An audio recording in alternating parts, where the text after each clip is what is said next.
Hi, I'm Sharon Wren. And I'm Linda Cook. And this is our QC Crime Watch. This week we're going to be taking a look at some of the crimes that have happened in the Quad Cities and following up on some court cases this week. And I'm going to talk about Wobblers. So. Oh yeah, before we forget, neither one of us have any legal training, so don't ask us for any advice. And legally we can't do that anyway. Yeah, so we do have people call and say, I need a lawyer, and we cannot recommend, unfortunately. We haven't been to law school, let alone pass the bar. A year. Okay, 1 year. But it doesn't count. Doesn't count.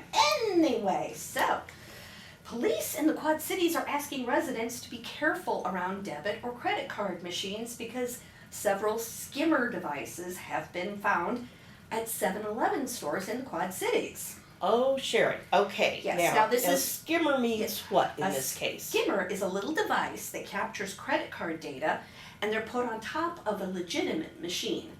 They read the information, your PIN number, and then they go and do things. I remember in the last few months, you've done more than one story about skimmers. I did one, I remember it was connected to the Clinton area. Right. But before that, I think you did 2 or 3 maybe.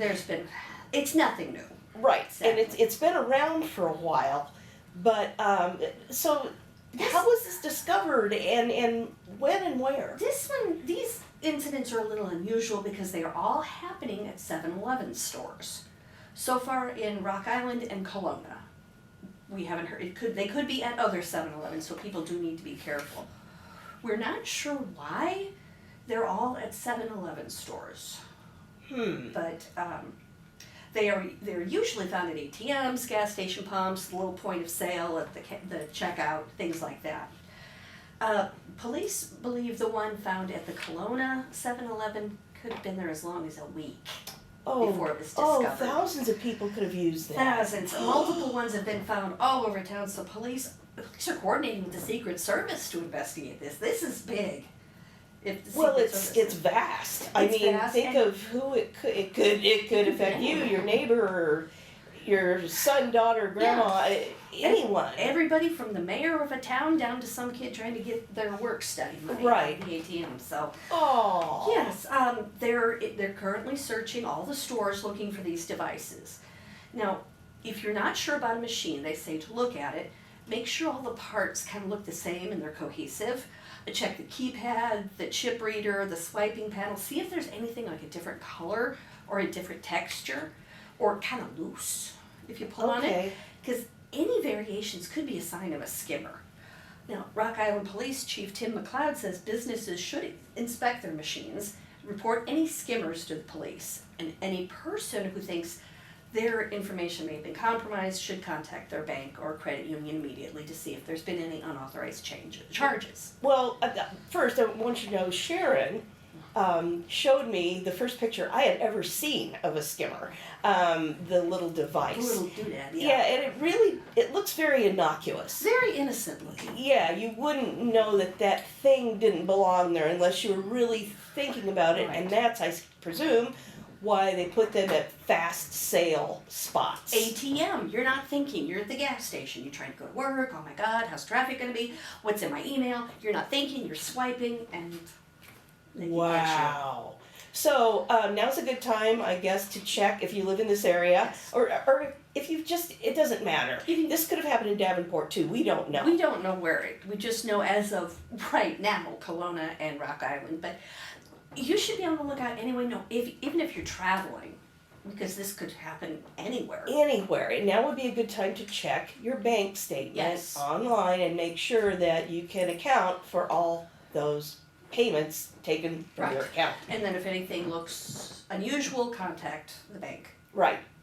So they can take the appropriate steps, We're going to be following this one for sure. Absolutely, but there's been no arrests, correct? No arrests currently. It was found, the device has been found. Devices have been found, but no arrests have been made as of today. Oh gosh, okay, well that's sobering. Yeah, it's kind of frightening. You and I talk about, we talk about crime a lot when we're not doing this. We're always saying, we're always talking about crime. Right, who got charged with what, and, is this a misdemeanor, a felony, aggravated misdemeanor, serious misdemeanor? And I have come upon in the last week, I listen to a lot of crime podcasts, sort of like this, they're all audio. Yeah.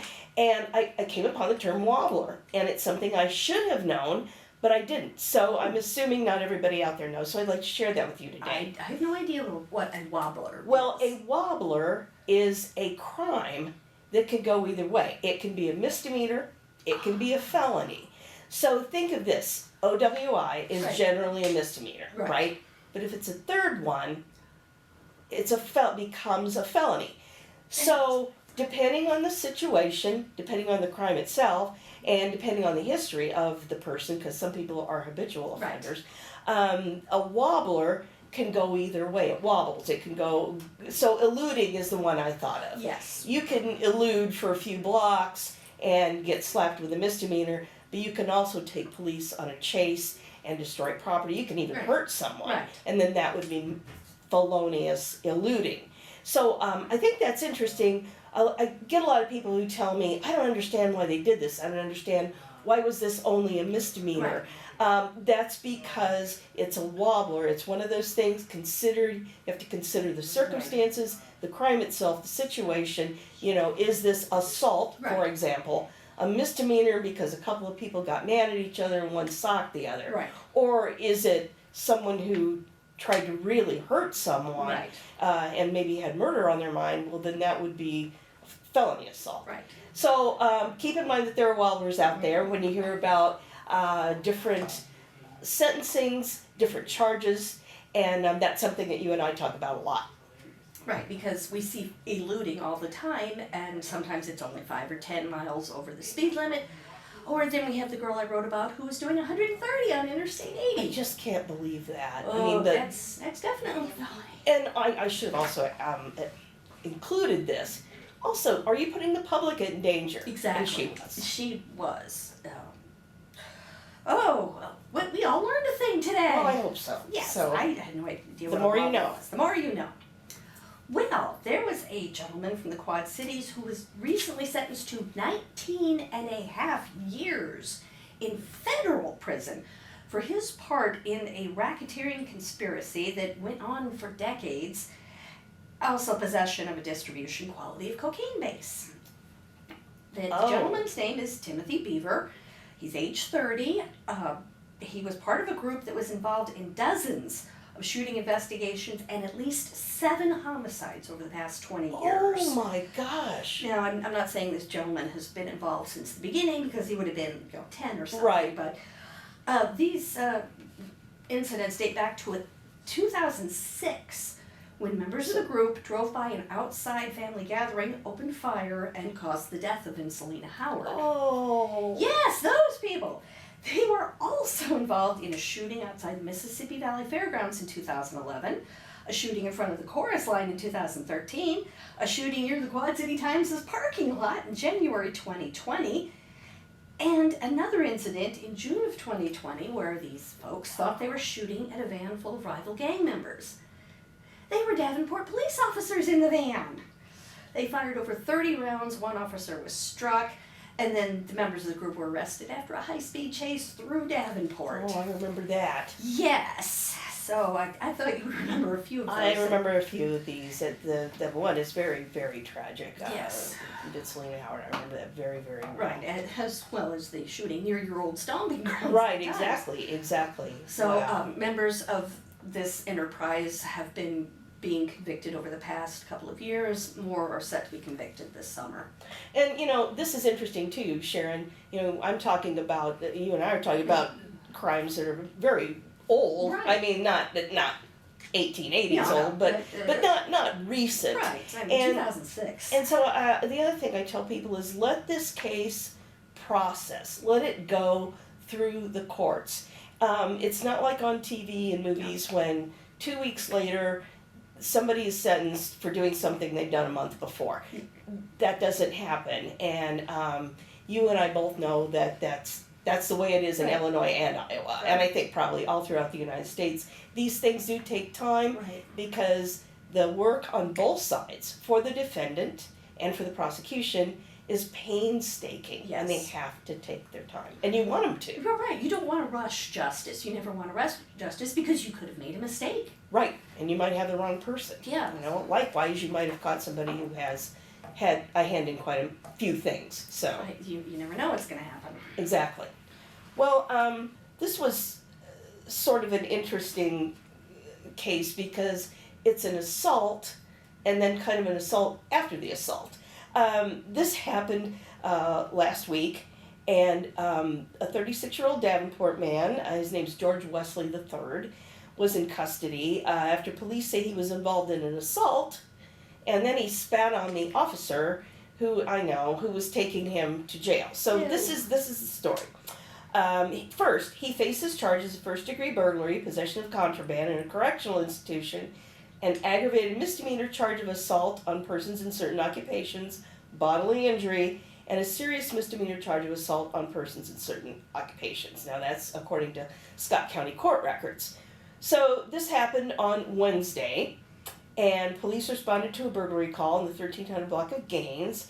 Apparently, Mr. Wesley and another resident in an apartment building got into a shouting match over a slamming door. So, police say that Wesley apparently forced his way into the other person's apartment, and then he struck the victim, and this is a quote from the arrest affidavit, struck the victim in the head multiple times, causing swelling and redness around his right eye and forehead. So he was detained, and fully uniformed officers came to the scene in front of the apartment building, and this is another quote. During their interaction with him, he attempted to flee, kicked at them, and ignored lawful orders to get up and to walk to their vehicle. Officers were forced to physically restrain and move him. So they finally got him into the squad car, and there's a little grate between the person in the passenger Right. seat in squad cars, person being taken in, Right. and there's a divider there.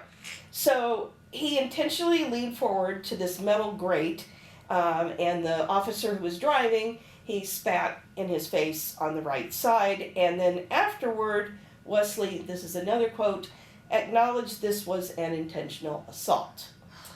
So, on their way to the Scott County Jail, unbeknownst to the officer, Wesley managed to get his seatbelt off, and in the Sally port, that's the controlled entryway to the jail, began to kick the door of the vehicle, tried to kick the officer, tried to bite an officer, and just in general struggled. And one officer received an abrasion to his forehead. Once in the jail's intake area, they found 0.65 grams of suspected marijuana on Mr. Wesley. So that's what one of those charges comes from. He has a preliminary hearing March 28th in Scott County Court. And again, people might think this is terrible. They should throw the book at him. But we don't know what the circumstances were, what his mental state was. So we will follow this case, which may or may not end up with a felony charge that sticks. We don't know. So that assault charge could be one of those wobblers because It could be a wobbler. because no one was physically wounded. Well, hurt, you know. injured but not maimed, I'll Right, say. because we've had cases where police officers have been physically injured and very badly injured. Yes. But getting the loogie hawked on him is not going to send anyone, you'd want him to get casts. Right. Or go get surgery. Right. But it's still disgusting. And we don't know what is transported, through saliva. Like, So, yes, yeah. we're not medical professionals either. No. Moving on, earlier this month, we wrote about a couple from Clinton who were arrested on charges of abuse of a dependent person after a man they were caring for died. I've been following this one, and I know this is your story, but I'm But- very interested in this. Well, they've been arrested again for allegedly abusing another dependent person. Now, Clinton police conducted a welfare check at an address where Justin and Angelina Babers had been arrested on charges of dependent adult neglect. During the welfare check, officers found a 49-year-old man who needed immediate medical attention. Hospital staff said he weighed 110 pounds. We don't know how tall the gentleman was.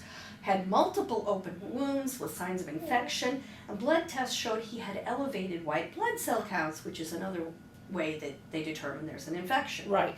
tests also showed this gentleman had a previously untreated fracture and other conditions that required hospitalization.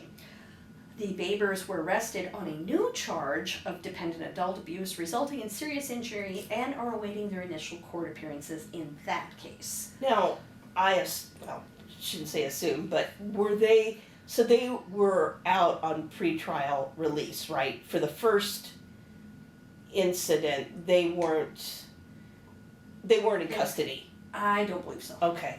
But while they were being processed for the first arrest, officers went to their house to do a welfare check and found the second individual. Okay, I see. So Yes. it's two different people, but the same kind of case. Same kind okay. of case, two different instances. The gentleman in the second case is still with us, and the gentleman in the first case has sadly died. Oh. But they were not charged with any form of manslaughter, homicide, things like that in Right. connection with the first gentleman. Yeah. And it goes to show we don't know what's going on next door, Not next down door. the block. No. There are people leading, I would say, secret lives. Yeah, and this is also another reason, because this sort of abuse can also happen in a facility. Right. So it's good if you have someone who's being watched by a caretaker or in a facility. We don't want to accuse anybody, but it would be good to check on them regularly to make sure everything's all right. And my mom was in, and well, so was my dad years ago. I would pop in at different hours. In other words, no one would think, oh, well, it's Saturday, Linda will be here too. Right. I tried to do different times, so I would see how things were. When different people were on duty. Exactly. So I never had any problems, but This is I did do that on purpose. Yes, but sadly, this is not an isolated incident. Even though this happened twice in the same place, this is an ongoing problem. Well, we'll follow that story. Both these cases. Both these cases. Well, that's it for Quad Cities Crime Watch this week. I think this has been a sobering group of crimes, certainly. But we hope everyone has learned something. Right, and we protect also themselves. we're gonna once again, now it's nice outside, and you roll your window down. Please roll up your windows and lock your cars. And your houses.